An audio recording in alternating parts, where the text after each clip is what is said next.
Hey, good afternoon, everybody. It's October 13th, 2023. We are in the Old Testament. We're in the book of 1 Kings, and we're going to read chapter 8, verse 1 to 21 today. All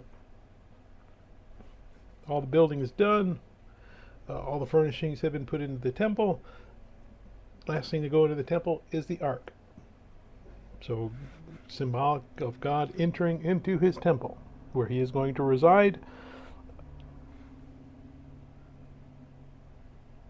And then we end with a speech of Solomon, kind of dedicating the temple and saying and telling us, my father started it, I finished it, this is for God. A little bit history of bringing them out of the promised land. And that's where this section is going to end. So let's just go ahead and we're going to read this section. 1 Kings chapter 8, verse 1 to 21.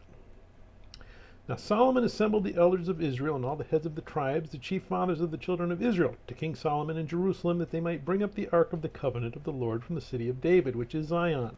Therefore all the men of Israel assembled with King Solomon at the feast in the month of Ethaniam, which is the 7th month. So all the elders of Israel came, and the priests took up the ark. Then they brought up the ark of the Lord, the tabernacle of meeting, and all the holy furnishings that were in the tabernacle. The priests and the Levites brought them up. Also King Solomon and all the congregation of Israel who were assembled with him were with him before the ark, sacrificing sheep and oxen that could not be counted or numbered for multitude.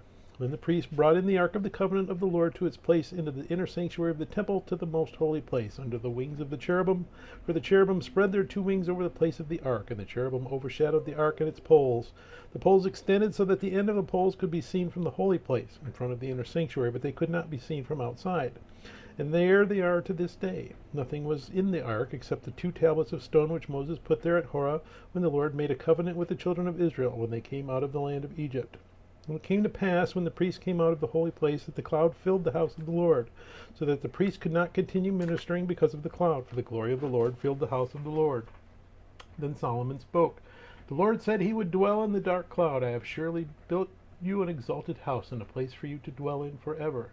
Then the king turned around and blessed the whole assembly of Israel, and all the assembly of Israel was standing. And he said, Blessed be the Lord God of Israel, who spoke with his mouth to my father David, and with his hand he fulfilled it, saying, Since the day that I brought my people Israel out of Egypt, I have chosen no city from any tribe of Israel in which to build a house, that my name might be there, but I chose David to be over my people Israel.